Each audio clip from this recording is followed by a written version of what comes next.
Option A কি বলেছে, ethanol, একটু লেখাগুলো আর লিখছি না, ইথানল একটি গুরুত্বপূর্ণ দ্রাবক। ট্রু।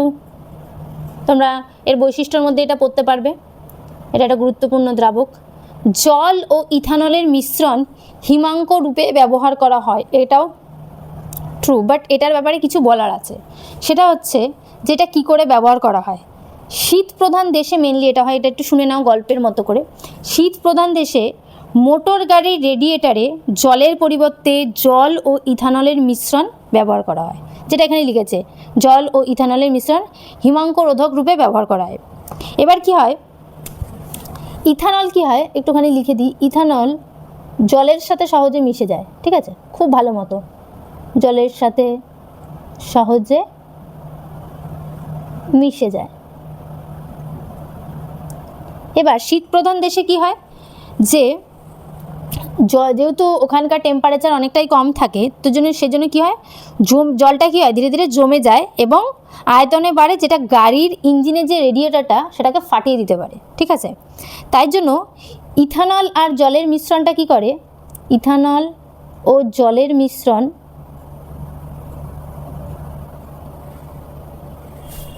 এই যে জমে যাওয়া, যেহেতু জল যদি থেকে যায়, এখানে কি বলেছে, ইথানল ও জলের মিশ্রণ হিমাঙ্ক রোধক রূপে ব্যবহার করা হয়। যেহেতু শীতপ্রধান দেশে গাড়ির রেডিয়েটারটা জল জমতে জমতে বরফে পরিণত হবে, দিয়ে গাড়ির রেডিয়েটারটাকে ফাটিয়ে দেবে, তার জন্য ইথানল ও জলের মিশ্রণ ব্যবহার করা হয়।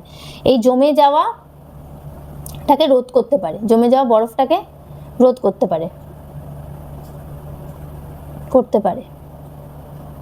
কিভাবে তাহলে এটা হয়, যে জল আর ইথানলের মিশ্রণটাই কেন এই বরফটাকে ভাঙতে সাহায্য করে, কারণ জলের সাথে ইথানল মেশানো হলে, এটাও লিখে দিই, জলের সাথে যদি ইথানল মেশানো হয়, জল প্লাস ইথানল, ঠিক আছে, সহজে লিখছি, জল আর ইথানল, জলের সাথে যদি ইথানল মেশানো হয়, তাহলে ইথানলের যে অণুগুলো থাকে এটা যদি মিশে যায়, ইথানলের অণুগুলো জলের অণুগুলোর মধ্যে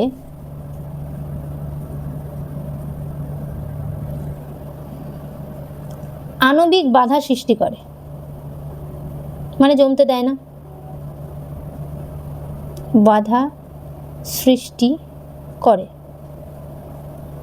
এবং এই বাধার কারণে কি হয়, জলের অণুগুলো আর বরফে পরিণত হতে পারে না, এবং যদি এরপরও টেম্পারেচার যদি আরও কমে যায়, তাহলেও সেটা আর বরফে পরিণত হতে পারে না।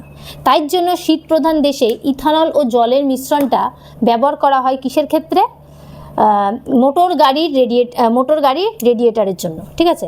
তাহলে মোটর গাড়ির রেডিয়েটারে তাই জন্য কী হয়, জলের পরিবর্তে জল ও ইথানলের মিশ্রণ ব্যবহার করা হয় শীতপ্রধান দেশে। অবশ্যই শীতপ্রধান দেশে তাই জন্য কী হয়, জলের পরিবর্তে জল ও ইথানলের মিশ্রণ ব্যবহার করা হয়। নেক্সট সি বলেছে, ইথানল একটি বিষাক্ত তরল না, এটাই ফলস, আর যেটা ফলস সেটাই আমাদের সঠিক উত্তর। ইথানল কোনো বিষাক্ত তরল নয়, আমরা জানি ইথানল সুমিষ্ট প্রশম একটা তরল, ঠিক আছে। নেক্সট ডি বলেছে, ইথানলকে কোথায় গেল, পাওয়ার অ্যালকোহল প্রস্তুতিতে ইথানল ব্যবহার করা হয়, এটা একদম ট্রু। কেন, পাওয়ার অ্যালকোহল মানে হচ্ছে 20% তার মধ্যে অ্যালকোহল থাকে আর 80% তার মধ্যে পেট্রোল থাকে, ঠিক আছে। তাই জন্য এটাকে বলা হয়, এদের মিশ্রণটাকে বলা হয় পাওয়ার অ্যালকোহল। আর এই পাওয়ার অ্যালকোহল প্রিপারেশন করতে কী লাগে, যে 20% অ্যালকোহল লাগে, সেটাই তো ইথানল লাগে, ঠিক আছে। তাই জন্য এটা ট্রু।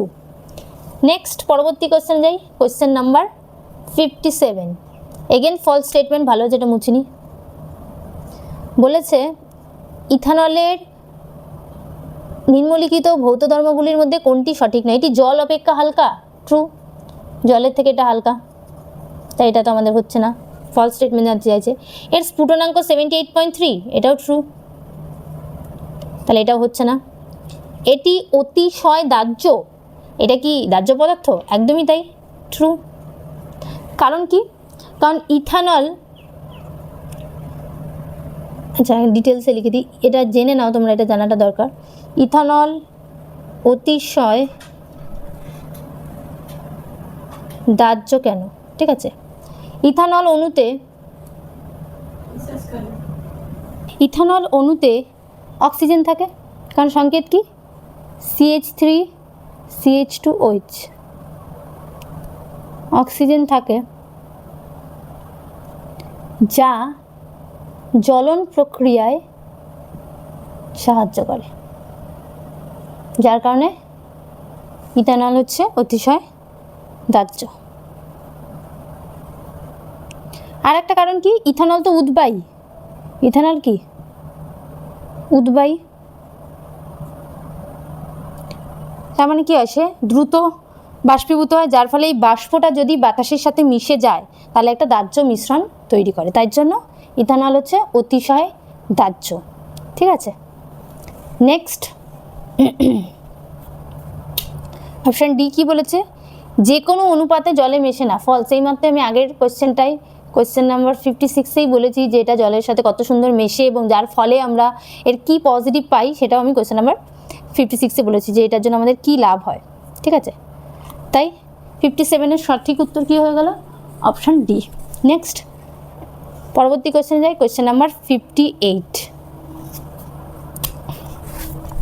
বলেছে ফেনল থেকে প্রস্তুত নিচের যৌগগুলির মধ্যে কোনটি একটি বিস্ফোরক। অপশান এ বলেছে পিক্রিক অ্যাসিড। পিক্রিক অ্যাসিড আগের যে পরিচ্ছেদটা ছিল সেখানে বলেছিলাম 2,4,6, আগের পরিচ্ছেদও ছিল এটা, 2,4,6 ট্রাইনাইট্রোফেনলকেই বলা হয় পিক্রিক অ্যাসিড। এটাই হচ্ছে পিক্রিক অ্যাসিড। এটার আরেকটা নাম কি 2,4,6 ট্রাইনাইট্রোফেনল। এটাই হচ্ছে একটা বিস্ফোরক, তাই অপশান এই হচ্ছে আমাদের সঠিক উত্তর। ঠিক আছে, নেক্সট পরবর্তী কোয়েশ্চেনে যাই। যেমন বাকি অপশানগুলো যদি দেখি, salicylic acid, aspirin, methyl salicylate, এগুলো সব হচ্ছে কি, এগুলো হচ্ছে আমাদের এক একটা ওষুধ। দেখো বাকি যে অপশানগুলো আছে বি, সি আর ডি প্রত্যেকটা ওষুধ, একমাত্র এটাই হচ্ছে বিস্ফোরক। ঠিক আছে, তাই সঠিক উত্তর হলো অপশান এ। নেক্সট পরবর্তী কোয়েশ্চেন যাই, কোয়েশ্চেন নাম্বার 59 বলেছে উড স্পিরিট কাকে বলে। খুব সহজ একটা কোয়েশ্চেন, কাকে বলে, মিথানলকে বলে।